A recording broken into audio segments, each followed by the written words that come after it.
Сёння ўспамінаюць трагедыю 75гадовай даўніны, якая адбылася ў беларускай Хатыні. 22 сакавіка 1943 года мірная беларуская вёска, якая налічвала 26 двароў, была поўнасцю спалена фашыстамі. Загінулі 149 чалавек, з іх 75 дзяцей. Самаму малодшаму было ўсяго 1,5 месяцы.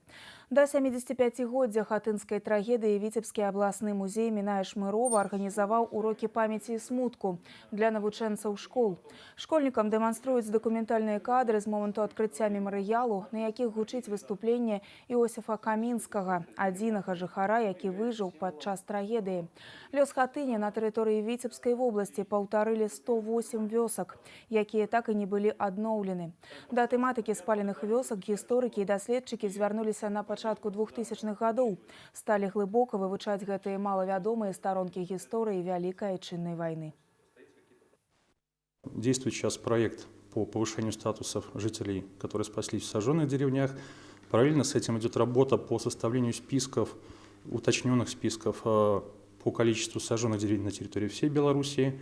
И сейчас в интернете действует база, созданная на основе этих работ и исследований по сожженным деревням, в которой может любой желающий посмотреть по областям, по районам на территории Витебского района, которая берет сегодняшние границы. Опять же повторю, что это входит довоенный Сурожский, Городовский район, то за годы войны всего было уничтожено 501 деревня. То есть здесь берется все и вместе с жителями, частично или без них. Всего же по Витебской области, можно сказать, повторили судьбу Хатыни. Это 108 деревень, которые были уничтожены вместе полностью с населением, и в послевоенное время они не были восстановлены. То есть это, можно сказать, сестры Хатыни, которые также можно назвать и Дальву, Шуневка наша, вот на территории Витебской области. Это вот те деревни, которые постигла судьба Хатыни. Да 75годдзя хатынскай трагедыі прымеркаваны шэраг мерапрыемстваў, якія будуць ладзіцца ва ўсіх рэгіёнах Віцебскай вобласці. Вечарыны памяці, сустрэчы з удзельнікамі і вязнямі вайны, гісторыкамі і краязнаўцамі, прэзентацыі кніг успамінаў дзяцей вайны.